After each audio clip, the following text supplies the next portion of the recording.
करणी जी कुमकिया काल काल आवड़ आई नाती लड़न डेरू बाजना जठे बेरू गेवान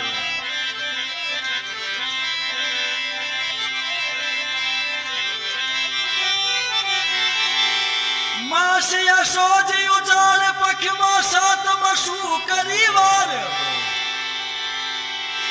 सब देशो चमाड़वे मायल लियूं अवतार लाल धजा बिरदयू जलारे सातम शुक्रवार दिन में वे जी घर